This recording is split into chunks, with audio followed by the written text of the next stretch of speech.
El tema de la charla de hoy es abordajes quirúrgicos en cadera displásica.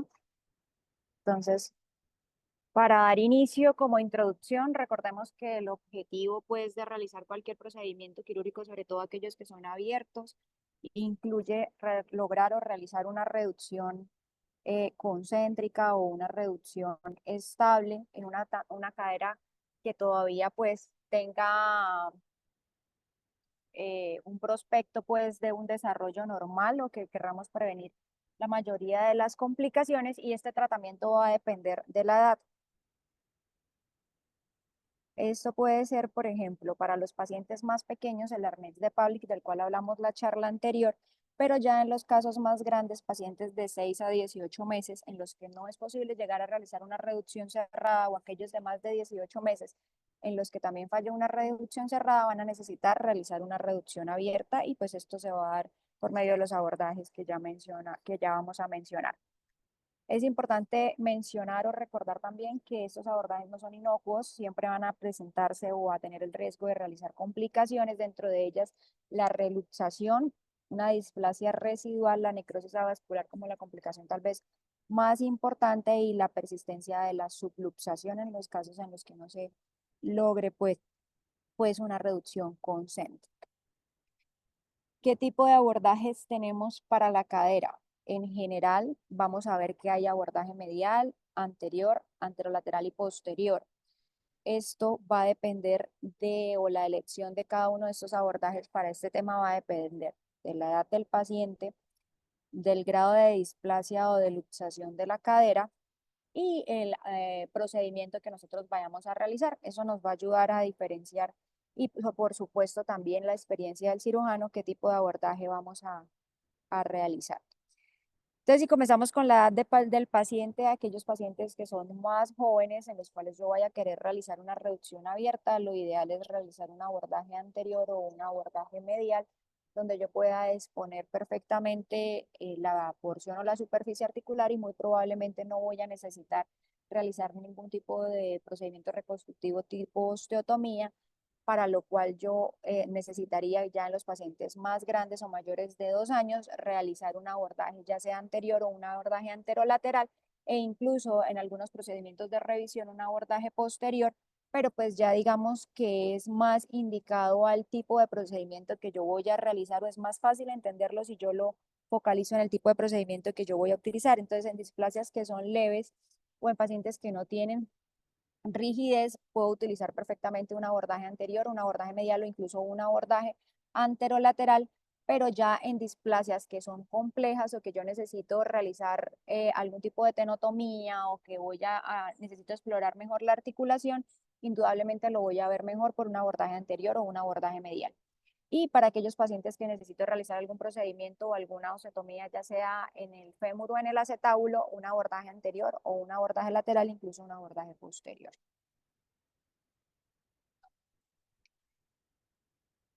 En cuanto al procedimiento, entonces tenemos que los abordajes para los pacientes más pequeños o en pacientes lactantes, un abordaje medial, o a forma de resumen, un abordaje medial.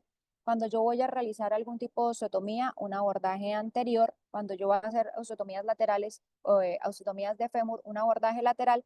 Y si voy a realizar algún tipo de revisión, un abordaje anterior, lateral o incluso posterior, como ya lo habíamos mencionado. Entonces, ya para centrarnos un poco más en los tipos de abordaje, vamos a ver que el abordaje medial es uno de los que más menciona la literatura para realizar este tipo de procedimientos de reducción abierta, pero va a tener diferentes variantes descritas en la literatura. Esas son algunas de las opciones, y vamos a ver que cuando miramos en la línea del tiempo, la primera persona que lo describió o la primera abordaje que se describió va a ser el abordaje de Ludolf, que está descrito desde 1913. El plano utilizado va a ser entre el músculo pectíneo y el aductor largo y el aductor corto, como se muestra en la imagen, y pues el boom de ese momento pues fue lograr una exposición directa tanto del cuello femoral como de la cápsula articular. Posterior a eso, llegó Ferguson en 1973 y realizó una modificación en la cual él aseguraba que iba a ser mucho más seguro realizar este abordaje, encontrando un plano muscular entre el aductor mayor y el músculo gracis o posterior al gracilis y entre el aductor largo y el aductor corto, como lo vemos en la imagen. Entonces, es un abordaje que técnicamente nos permite seguir ingresando medial, seguir ingresando a la cadera directamente, pero va a ser un plano más posterior si lo analizamos según la imagen y el abordaje que se describió inicialmente. El siguiente abordaje o la modificación en ser descrita es la de 1980 por Weinstein, y él hace todo lo contrario. Entonces, en lugar de irse más posterior, describe una vía de abordaje mucho más anterior entre el sartorio y el aductor largo, que va a ir por delante o lateral, dependiendo de donde uno lo lea, del pectíneo. Entonces, ¿qué íbamos a lograr con esto? Tener una visualización mucho más directa de la cápsula articular, pero íbamos a tener obviamente el riesgo de que vamos a tener, o vamos a estar más cerca, vamos a tener un contacto más cercano con los vasos femorales. Y el último descrito, que más que un abordaje, porque todos digamos que vamos a entrar entre los mismos planos, es una técnica, es la de Oscut. Esta fue escrita en 2018 y lo que él hace es decir, bueno, pues ya no solamente va a ser un solo plano, sino vamos a jugar entre los dos planos. Hace un primer plano entrando posterior al músculo pectíneo y un segundo plano entrando anterior, y en cada uno de los planos va a realizar un procedimiento. En el primero realiza la capsulotomía entrando más posterior, y en el segundo, que es entrando anterior, realiza la tenotomía del psoas, y así pues describe que tiene mejores resultados al tener una mejor visualización de cada uno. ¿Qué indicaciones tenemos para realizar el abordaje medial? Vamos a tener que cuando requiramos hacer una reducción abierta de la cadera en displasias severas, cuando necesitemos realizar o tener un acceso directo a la cabeza femoral o la cápsula articular, vamos a ver que hay una menos agresión que si entráramos por a la parte más lateral, y vamos a tener, por supuesto, una buena visualización de las estructuras intraarticulares con todos los planos que vimos que podríamos utilizar. ¿Qué riesgos van a existir? Existe la posibilidad de lesionar el nervio obturador o la arteria obturatriz, la necrosis avascular si hay una manipulación excesiva de la cabeza femoral, pero digamos que eso vamos a hablarlo un poco más adelante. Y por supuesto la dificultad para realizar osteotomía, sobre todo el acetábulo, cuando utilizamos este abordaje. ¿Cómo se realiza? Depende, ¿sí? Hay varias descripciones, hay algunas que hablan de hacer una incisión transversal, otras que hablan de hacer una incisión longitudinal, dependiendo del abordaje que yo vaya a utilizar. De todas las variantes del abordaje medial, unas van a entrar más anterior y otras más posterior al aductor largo, pero en general hablan para el abordaje directo, de realizar pues una incisión que es oblicua, transversal, en el borde anterior del aductor largo, es decir, este es el abordaje más anterior o el directo.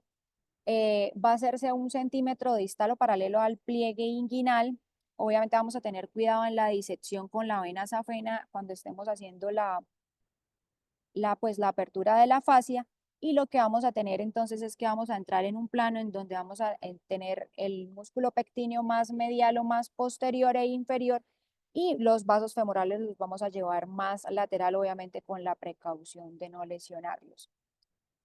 Cuando hablamos del contacto, cuando llegamos al plano entre el músculo ilioisoas, tenemos dos posibilidades. Una de ellas es que sea pequeño y que permita su retracción hacia inferior y hacia medial, y otra que no lo sea, en la cual estaría indicada realizar la tenotomía del mismo con un reparo para después volver a realizar la reinserción. Luego de esto, lo que describen es que nos vamos a encontrar con un repliegue de la cápsula articular, esto probablemente por el tiempo de subluxación que tenga la cadera y por la sensación de vacío que va a interponer tejido entre la articulación. Y lo que se debe realizar entonces es la capsulotomía. Esta está descrita realizarla ya sea paralela al plano transversal o a la incisión que nosotros hagamos, o una capsulotomía en T. Lo importante entonces va a ser exponer toda la superficie articular para lograr incidir, como se muestra en la imagen, tanto el ligamento transverso acetabular como el ligamento redondo. Y con esto poder realizar la limpieza pues del acetábulo y la nueva reducción o la reducción de la cadera. Para todos los pacientes hablan de una inmovilización después de haber realizado el procedimiento de reducción abierta, que incluye un yeso o una espica de yeso. Para mantener la reducción vamos a dejar la cadera en 100 grados de flexión con 30 grados de abducción y en rotación y neutra. No describen que sea necesario realizar una capsulotomía en todos los casos, sin embargo, hay algunos abordajes que lo describen, es más como dependiendo de la persona que lo vaya a realizar. Repito, hay literatura que dice que sí se debe realizar la capsulotomía y otra, la capsulorrafia, y hay otra que no. Sin embargo, pues está escrita como de ambas formas. Lo que sí es necesario, pues es dejar el yeso por 6 semanas y estar como revisando a ver si es necesario realizar alguna modificación y el estado de la reducción.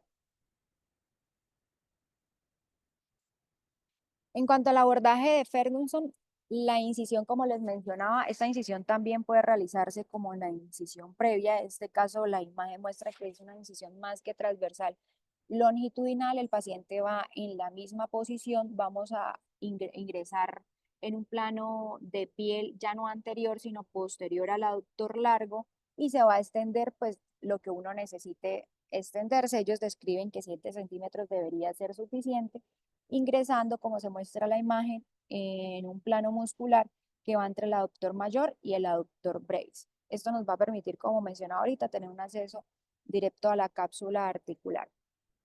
Ventaja respecto al abordaje anterior, va a tener una mejor visualización del isquion y de la porción posterior del acetábulo. Vamos a tener menor riesgo de la lesión del nervio femoral al entrar un poco más posterior. Y dentro de las desventajas, pues va a ser difícil acceder al psoas, realizar la tenotomía y realizar algún tipo de intervención sobre el acetábulo en su porción posterior, ya sea una osteotomía que vayamos a realizar. Y por supuesto, el riesgo de la lesión del nervio obturado. El abordaje de Ludolf se realiza de la misma forma. Todos estos pacientes van en una posición en supino, en una mesa radiolúcida. De las diferencias que reportan, pues algunas hacen una posición de un bulto, un elevador en la zona glútea ipsilateral. La incisión va a ser una incisión longitudinal desde la espina ilíaca anterosuperior, está descrita hacia el trocánter mayor. Y el plano muscular va a ser entonces entre el aductor largo y el pectíneo. El aductor largo hacia medial y el pectíneo hacia lateral, como se muestra en la imagen. ¿Qué otras indicaciones hay para este abordaje? No solamente la reducción de la cadera luxada, también es posible utilizarlo cuando tenemos fracturas proximales del fémur, cuando necesitamos realizar algún tipo de osteotomía, pues en el caso de que estemos planeando hacerla o que lo tengamos, pues igual hay que tenerlo disponible en caso de que vayamos a hacer la reducción abierta y esta no se logre, y en el tratamiento pues de fracturas de cadera en general para los niños.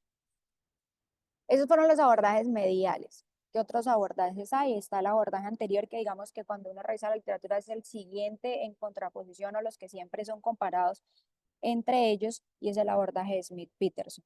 Cuando lo realizamos, cuando necesitamos hacer una osteotomía periacetabular de Gans en pacientes un poco más grandes o cuando necesitamos tener un acceso directo al acetábulo anterior o a la columna del ilíaco.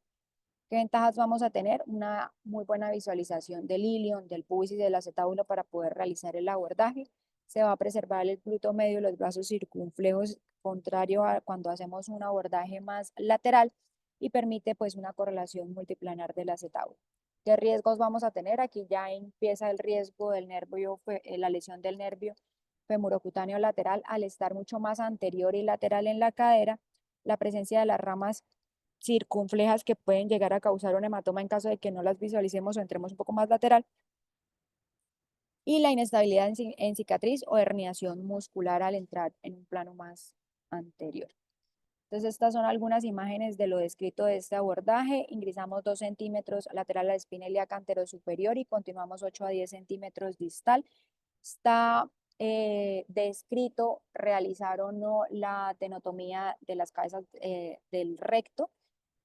Es posible que se pueda realizar el procedimiento sin realizar la estenotomía, sí está escrito, pero aumenta la dificultad del mismo. Entonces, la indicación para poder tener la exposición completa y ver la cápsula articular es realizar la tenotomía, y esta tenotomía puede realizarse en forma de T.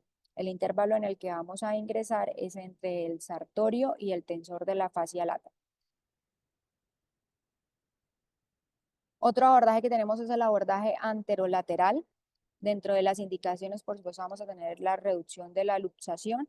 vamos a tener un acceso más fácil al fémur, por lo tanto aquí ya comienzan a utilizarse mucho más las osteotomías de fémur, sobre todo en pacientes que son un poco mayores, y dentro de las ventajas, pues vamos a tener que se preserva el glúteo medio parcialmente y una buena exposición de la cara anterior del cuello femoral. Dentro de los riesgos similar al anterior, el nervio femoral y el nervio femorocutáneo lateral y la debilidad del glúteo medio si se llega a tocar durante el procedimiento.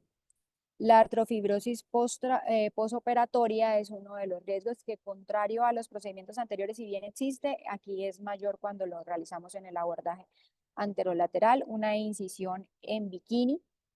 El paciente va a estar en decúbito supino, como ya lo habíamos mencionado, una incisión que va desde el trocánter, está entre el trocánter mayor y la espina ilíaca anteroinferior y que se puede extender dependiendo de lo que nosotros necesitemos. Vamos a ver que estas imágenes que presento ya incluyen la exposición o lo que sería el abordaje del acetábulo para realizar una osteotomía, y esto incluye una incisión, un levantamiento del periósteo como se evidencia en la imagen, y los separadores correspondientes para prevenir las lesiones que se pueden llegar a realizar. Vamos a realizar posiblemente, si es necesario, también una tenotomía del iliopsoas, y como lo vimos en el abordaje anterior, aquí son mucho más frecuentes realizar las capsulotomías y el cierre de esa cápsula con una técnica en pantalón. Entonces, lo que mencionaban es la creación en esa incisión en T de los dos repliegues, que luego uno va a ir hacia arriba, el otro va a ir hacia abajo, y se realiza pues una capsulotomía un poco más segura que si no se hiciera la misma. Ya para el abordaje posterior, yo sé que eso es un abordaje que casi no se usa, realmente está indicado en cirugías de revisión o en casos de osteotomías femorales. Dentro de las ventajas vamos a tener entonces la exposición del fémur proximal y pues obviamente poder tener la posibilidad de realizar una osteotomía en caso de que no se logre la reducción de esa cadera, sobre todo en pacientes que son mayores. El riesgo obviamente va a ser la lesión del nervio ciático y las mayores tasas de luxación posoperatoria al tocar toda la parte de la musculatura periarticular posterior y de los rotadores. Este es un ejemplo que quise traer de lo que se haría en este tipo de casos. Es una osteotomía de acortamiento y de rotatoria. Yo sé que no es el tema pues de la charla, pero lo que realizamos es en aquellos casos de los pacientes donde no logramos realizar esa reducción abierta fácilmente y se realiza a partir del trocánter menor. Hacemos el primer corte, hacemos un segundo corte, derrotamos, y esto con ayuda de unos shunts o de unos pines que nos ayuden a verificar los planos en los que entramos y a verificar la derrotación. Y esta es otra osteotomía, que es la osteotomía en varo intertrocanteria y la fijación con una placa lámina, que también se realiza por este abordaje y que también está indicado en aquellos pacientes en los que se intenta realizar una reducción cerrada, pero pues no es posible realizar la misma. Dentro de la técnica, así a grosso modo que se describe, es en aquellos pacientes obviamente que persisten con la luxación, se realiza el posicionamiento de un pin que va paralelo al cuello femoral y paralelo pues al suelo, porque la extremidad se encuentra en abducción. Luego se hace el posicionamiento de un eh, osteótomo, sí, un osteótomo que se ubica a 15 grados respecto al pin que habíamos pasado paralelo al cuello femoral, sumándolo, lo cual pues ellos hacen el cálculo que se debe sumar con los 90 grados en posición al cuello cuando el paciente está abducido, y ahí se hace la cuña pues que luego vamos a cerrar para dar mucho más varo, y eso se hace paralelo al osteótomo que habíamos utilizado previamente y el posicionamiento de la placa. Entonces eso solo es un ejemplo de cómo cuando pues no se logra una reducción abierta primaria, pues necesitamos hacer una osteotomía. Los abordajes pues van a ser mucho más complejos que los anteriores, o pues van a ser diferentes y no van a ser necesariamente el abordaje anterior. Entonces, ¿qué dice la literatura? Esto es un metaanálisis que incluye o que habla del abordaje anterior versus el abordaje medial. Se incluyen 5 estudios comparativos, uno prospectivo y 4 estudios retrospectivos, con un total de 257 caderas, 151 con un abordaje medial y 106 con un abordaje anterior. La edad promedio es de 9. de 5,9 meses y de 21,7 meses, es decir, que son pacientes menores de 24 meses con un seguimiento a 2 años. ¿Qué encuentran ellos respecto a la necrosis avascular y a las cirugías adicionales que se requieran para la corrección del procedimiento previamente realizado? Entonces, necrosis avascular fue mayor en el abordaje anterior con un 26,4% y en el abordaje medial solo presente en el 12,6%. Realmente pues es un porcentaje significativo, pero lo que ellos concluyen es que sí hay una diferencia entre los dos y que hay un mayor riesgo al realizar un abordaje anterior para realizar pues la reducción de la luxación. En cuanto a las cirugías de revisión realizadas posteriormente, pues sí no encontraron una diferencia entre las dos, no mencionan que sea estadísticamente significativo, por lo cual si ese es el parámetro a utilizar, podría utilizarse cualquiera de los dos abordajes. Este es otro estudio, este es un poco más antiguo, el anterior era 2024, este es del 2016, es también un metaanálisis y comparan lo mismo. ¿Qué pasa con los pacientes cuando se realiza un abordaje medial versus un abordaje anterior? Y lo que ellos encuentran realmente es que no hay una diferencia entre los dos. Entonces, a diferencia del anterior, y realmente es muy común, la mayoría de abordajes de artículos lo mencionan, es que no hay una palabra definitiva para mencionar si un abordaje es mejor o no que el otro, porque pues este abordaje, contrario al anterior, dice que no hay diferencia entre los dos para la necrosis avascular y podrían usarse indiscriminadamente. Muchas gracias. Bueno, muy bien.